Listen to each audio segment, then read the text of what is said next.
Salam alaikum wa rahmatullahi ta'ala wa barakatuh. Bonjour tout le monde, bienvenue dans ce nouveau cours qui sera consacré au financement du système national de santé, dans une première partie qui sera consacrée aux généralités et une deuxième partie qui sera consacrée bientôt, Inch'Allah, aux chiffres clés du financement de la santé au Maroc. Avant de commencer, donc, cette première partie a été préparée à la lumière des différentes questions QCM qui se posent sur le thème du financement du système national de santé dans les différents concours, EAP. Donc, comme j'ai dit, on va commencer par la première partie qui est les généralités du financement du système national de santé. Donc, on va définir les systèmes de santé. Donc, le système de santé, c'est un ensemble de ressources humaines, matérielles et surtout financières, ainsi que les institutions et les activités destinées à assurer la promotion, la protection, la restauration et la réhabilitation de la santé de la population. Il faut savoir que les activités financières dépassent le simple cadre des soins hospitaliers et ambulatoires et des biens médicaux pour toucher d'autres secteurs qui sont liés à la santé, à savoir l'enseignement, l'hygiène, la prévention sanitaire collective et la recherche. Donc le financement, il ne s'intéresse pas seulement aux productions des soins, c'est-à-dire les soins hospitaliers et ambulatoires ou les biens médicaux, mais aussi à l'enseignement, l'hygiène, la prévention sanitaire collective et la recherche. Qu'est-ce qu'un système de santé idéal? La qualité d'un système de santé. Donc, système de soins ou de santé doit chercher les qualités suivantes. Premièrement, une qualité importante, c'est la globalité. Il doit être un système global, soins complets, continus, personnels, de promotion, prévention et de restauration de la santé. Une deuxième qualité, c'est l'accessibilité. L'accessibilité financière, géographique et aussi culturelle. Donc, ce qui nous intéresse, c'est l'accessibilité financière dans ce cours. L'acceptabilité pour les usagers, mais aussi pour les professionnels de santé et pour les financeurs. L'efficacité technique et économique, c'est-à-dire l'efficience. La souplesse, c'est-à-dire que le système de santé doit être capable de s'adapter rapidement en cas d'émergence de nouveaux besoins et à se redéployer lorsque les services ne sont plus pertinents, et la possibilité d'être planifiable et évaluable comme sixième qualité d'un système de santé.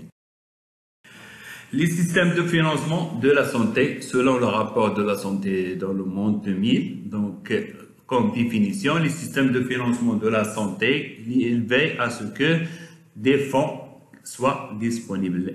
On veut dire par les fonds, c'est-à-dire l'argent, le financement, et établissent les mesures d'incitation financière appropriées pour les prestataires, c'est-à-dire les producteurs de soins, afin que toute la population puisse accéder à des services de santé publics et individualisés efficaces. C'est le rapport de la santé dans le monde 2000, édité par l'OMS. Toujours, les systèmes de financement de la santé selon le même rapport. Donc, la performance d'un système de financement de la santé, il se mesure à sa capacité de générer des ressources suffisantes et pérennes pour la santé. Donc, plus d'argent pour la santé. Faire un usage optimal de ces ressources, donc plus de santé pour son argent, donc l'efficience. Veiller à ce que les services de santé soient financièrement accessibles à tous. Donc, c'est ça la définition du rapport de la santé dans le monde. 4 déterminants clés de la performance du système de financement de la santé, à savoir l'importance des prépaiements, le degré de répartition des risques financiers, c'est-à-dire le financement collectif, la subvention des pauvres et la stratégie d'achat des prestations. 4 déterminants clés, donc l'importance du prépaiement, le degré de répartition des risques financiers, la subvention des pauvres et la stratégie des prestations. Le financement de la santé et les sous-fonctions. Donc, le financement de la santé, c'est la mobilisation des ressources financières, c'est-à-dire la collecte des contributions, la mise en commun des ressources et l'achat des prestations de soins et services de santé. Qu'est-ce que la collecte? Donc, la collecte des contributions, c'est le moyen par lequel le système de santé reçoit de l'argent des ménages et d'organisations ou sociétés, ainsi que des donateurs. La mise en commun des ressources, appelée aussi fonction d'assurance ou assurantielle, donc elle consiste généralement à accumuler et générer les revenus de manière que le risque du paiement de soins de santé soit réparti entre tous les membres du groupe et non pas assumé par chacun des cotisants. Donc c'est la notion de partage de risques ou de mutualisation des risques. L'achat, donc le processus au cours duquel des fonds d'une caisse sont versés à des prestataires pour que ces derniers fournissent une série d'interventions sanitaires préalablement définies. Les types de financement de la santé, donc on va voir qu'il y a des systèmes de financement par l'impôt, l'assurance maladie sociale, les cotisations obligatoires, mécanisme de partage des risques financiers, avec un fonds unique ou plusieurs fonds gérés par le gouvernement ou par autre entité, élargis ou non aux indépendants, élargis ou non aux pauvres.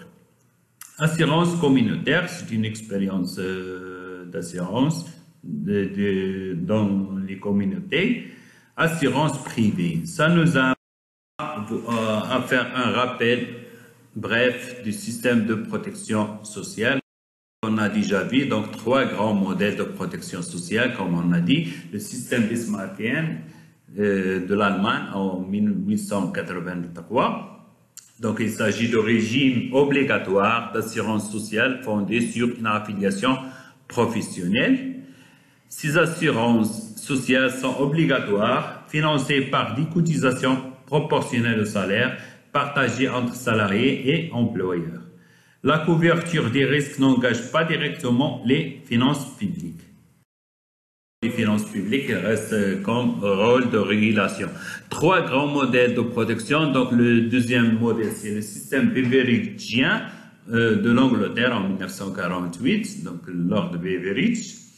Donc c'est un système universel de protection sociale non lié à l'emploi, donc sans affiliation, financé par l'impôt et engageant directement les finances publiques à l'encontre du système bismarckien qu'on vient de voir.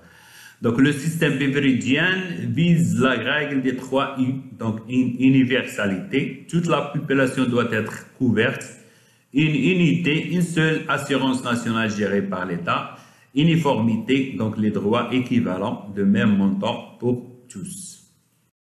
Le dernier des 3 modèles de protection sociale qu'on a vu, donc le système d'inspiration libérale, comme par exemple aux États-Unis, sans obligation d'assurance. Il s'agit en fait d'un système mixte qui combine l'assurance privée volontaire avec un grand nombre d'opérateurs en concurrence, des mesures d'assistance destinées aux familles défavorisées sous un plafond de ressources, un système d'assurance maladie obligatoire de type bismarckien, donc c'est un, comme on a dit, un système mixte. Passons maintenant pour voir le financement de la santé, les importants agrégats. Donc, présentation des agrégats, donc la consommation de soins ou la demande. Donc, on se demande quelle est la demande et le besoin de santé, quels sont les facteurs déterminants de cette demande de santé, la production de soins ou l'offre, qui produit les soins, qu'est-ce qu'on produit, à quel coût on produit, quelles sont les fonctions de production. Enfin, le financement, donc quelles sont les sources de financement, comment sont utilisées les ressources de la santé et quels sont les mécanismes de rémunération des professionnels de la santé. Donc, pour ces agrégats, on va voir la consommation de soins ou la demande. C'est la consommation sous forme marchande, c'est l'achat des biens et des services auprès des producteurs de soins. ou une consommation sous forme non marchande, c'est-à-dire comme l'exemple de la médecine scolaire, la médecine du travail, le service de santé des armées, etc. La consommation des services de médecine préventive. La production de soins ou l'offre, c'est l'offre de soins à titre individuel ou structurel, la formation et la recherche et la prévention. Le financement, donc le financement de la dépense de santé, ce sont les ressources locales et externes. Donc pour les ressources locales, ce sont les impôts et recettes d'activité, la sécurité sociale, les mutuelles, les assurances privées, les paiements directs individuels. Pour les ressources externes, ce sont surtout des dons par des ONG, par la coopération multilatérale ou bilatérale, des prêts à taux bonifiés, comme les prêts donnés par la Banque mondiale ou la Banque africaine de développement, la BAD, les prêts à taux commercial, prêts liés ou prêts avec conditionnalité. Donc, ce sont les ressources internes et externes pour le financement de la dépense de la santé. Pour les agrégats nationaux, donc c'est une diapo qui est importante, donc il faut retenir ces agrégats nationaux. Donc la dépense nationale de santé ou la dépense globale de santé, donc c'est l'ensemble des dépenses consenties par la nation pour couvrir tous les besoins en santé. Elle est égale aux dépenses courantes de la santé plus les dépenses en capital. La dépense courante de santé, c'est l'ensemble des financements courants des activités de la santé. La consommation médicale totale plus les dépenses collectives, donc la dépense courante est égale à la consommation médicale totale plus les dépenses collectives qui concernent surtout l'enseignement, la gestion, la recherche. Donc la consommation médicale totale, CMT, c'est la valeur des biens et services médicaux consommés par les ménages sous forme marchande ou non. C'est la consommation des soins et des biens médicaux plus la consommation des soins de la médecine préventive. La consommation des soins et des biens médicaux, c'est la valeur des biens et des services médicaux consommés par les ménages sous forme marchande. Donc, pour la consommation des biens et la consommation des soins des biens, c'est les soins hospitaliers et en section médicalisée, c'est les soins ambulatoires, c'est les transports sanitaires, les biens médicaux comme la pharmacie, les prothèses optiques, orthopédiques, etc. Le petit matériel et pansements. Pour la consommation des soins de médecine préventive, c'est la médecine de travail, c'est la médecine scolaire, c'est la protection maternelle et infantile, d'autres services de médecine préventive et individualisés comme l'alcoolisme, la toxicomanie, la maladie mentale. Pour récapituler donc ce schéma, on va essayer de voir ce schéma. Donc la dépense nationale de santé, ce sont les dépenses courantes de santé plus les dépenses en capital. Qu'est-ce qu'on veut dire par les dépenses en capital? Ce sont les installations, c'est les équipements, par exemple les hôpitaux, les centres de santé, les scanners et tout. Donc ce sont des dépenses qu'on appelle des dépenses en capital. La consommation médicale totale, plus les dépenses collectives, c'est les dépenses courantes de la santé, en plus des dépenses en capital. Donc la consommation médicale totale, c'est la consommation de soins et biens médicaux, plus la consommation des soins de médecine préventive, plus les dépenses collectives et les dépenses en capital. D'accord? Donc, la dépense nationale de santé, c'est la dépense courante de santé, plus les dépenses en capital.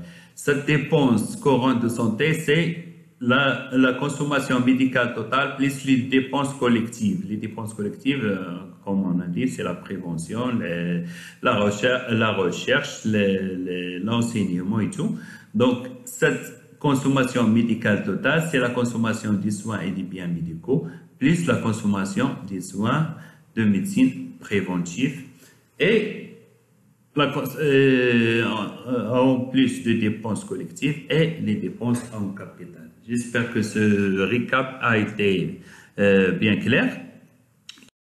Maintenant, pour le concept des comptes nationaux de la santé. C'est quoi de la santé? Donc, les comptes nationaux, on se pose différentes questions. Comment les ressources sont-elles mobilisées et gérées pour le système de santé? Qui paye pour les soins de santé et combien est dépensé? Qui fournit les biens et services et avec quelles ressources? Où sont acheminés les fonds destinés à la santé? En d'autres termes, comment sont-ils répartis entre les prestataires de services et également entre les prestations fournies?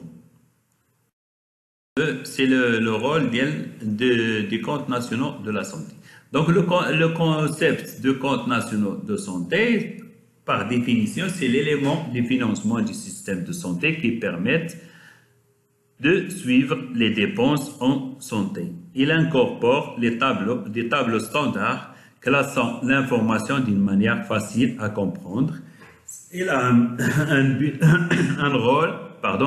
rôle pour les décideurs, dont les décideurs ont besoin d'informations fiables sur le montant, l'origine et l'utilisation des ressources financières consacrées à la santé. Donc, les comptes nationaux de la santé sont destinés à aider les décideurs à comprendre et à rendre le système de santé plus performant. Pourquoi des comptes nationaux de la santé? Donc, pour enrichir la base de données du ministère de la Santé, pour dresser des tableaux exhaustifs des ressources financières apportées par chaque secteur du système de santé. C'est un instrument de diagnostic pour identifier les problèmes d'allocation des ressources. Et c'est un outil pour aider les décideurs politiques à mieux comprendre le système national de santé et mesurer ça. Quelle est la classification internationale des comptes nationaux de la santé? C'est un système de classification complet axé autour de 4 éléments principaux. Les sources de financement, donc les comptes nationaux de la santé, on va trouver les sources de financement, donc la contribution des différents intervenants dans le système de santé. Les agents de financement, les entités chargées de gérer les dépenses de santé. Les prestataires, donc ce sont les entités qui fournissent les biens et services en rapport avec les services de santé. Les fonctions, donc type de biens et services de santé qui sont fournis et d'activités de soins assurées par le système de santé. Quels sont les avantages des comptes nationaux de la santé? Donc c'est une approche globale, donc examinant le montant total des dépenses de santé au niveau national, y compris les contributions du secteur public, du secteur privé et des bailleurs de fonds. Il incorpore des tableaux standards classant l'information économique et financière d'une manière facile à comprendre. Il présente les informations sur les dépenses sanitaires dans un format facilement compréhensible. Mais, comme d'autres avantages, même pour les gens qui ne sont pas des économistes, donc autre avantage des comptes nationaux de santé, donc il inclut toutes les parties jouant un rôle dans le financement, public, semi-public et privé. Il fournit une norme internationale qui permet aux décideurs de faire des comparaisons dans le temps et avec les autres pays. Donc les comptes nationaux de la santé, ils permettent de classer les systèmes de santé. Ils sont facilement compris par les décideurs, y compris, comme on a dit, ceux n'ayant pas de formation en économie. Ils fournissent des estimations plus précises. Donc, c'est une précision au lieu des estimations approximatives faites par les organisations internationales ou les bailleurs de fonds internationaux. Donc, c'est une description réelle des comptes d'un pays. Collecte des données pour les comptes nationaux de la santé, donc la collecte de données. Donc les comptes nationaux de la santé, à nos jours, ce sont au nombre de 5. Donc ceux de 98, 2001, 2006, 2010 et 2013. C'est donc les derniers comptes nationaux de la santé ont été édités en 2017. C'est les comptes de 2013. la collecte des données de divers départements, donc le ministère de la Santé, les ménages, les organismes gestionnaires de la couverture médicale, les caisses internes des établissements publics et semi-publics, les bailleurs de fonds et autres sources d'informations pour la collecte des données concernant les comptes nationaux de la santé. Le financement des systèmes nationaux de santé, donc c'est le but. Donc l'organisation du système de santé marocain, c'est un rappel, donc c'est une offre de soins publics et offre privée. Donc un secteur public, premier prestataire de soins avec 80% de la capacité laitière du pays, des ressources sanitaires du ministère de la Santé, des phares, des collectivités locales et d'autres départements ministériels. Un secteur privé avec deux sous-ensembles, un secteur privé à but non lucratif, les ressources sanitaires de la CNSS, du Croissant Rouge marocain, des ONG et autres, donc les mutuelles des offices par exemple.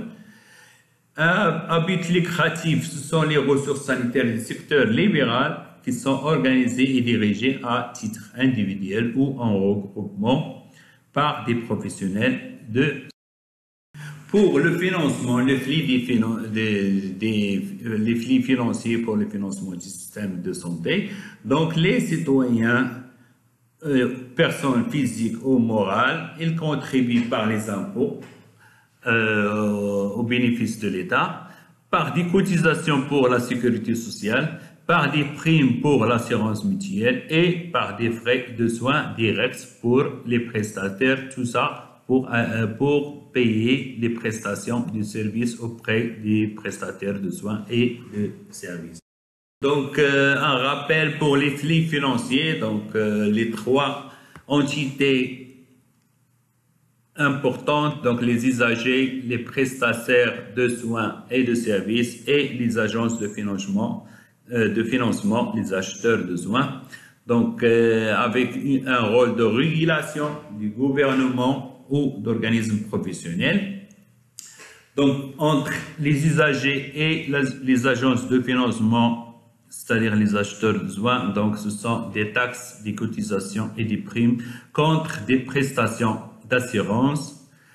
Entre les prestataires de soins, de services et les agences de financement, donc ce sont des demandes de remboursement et des remboursements. Et entre les usagers et les prestataires de soins, donc ce sont des déboursements pour des services de santé qui sont fournis. Donc on termine la première partie par deux principales questions. Qui finance le système de santé au Maroc? Quels sont les acteurs de financement? C'est le but de la deuxième partie de ce cours. Donc j'espère que cette première partie vous a été utile pour comprendre un peu les généralités sur le financement des systèmes de santé. Et je vous remercie pour votre patience, pour votre aimable attention et je vous retrouve bientôt, Inch'Allah, dans la deuxième partie qui sera consacrée aux chiffres clés du système national de la santé à travers une lecture des comptes nationaux de la santé de 2013 et enfin merci une autre fois et à la prochaine.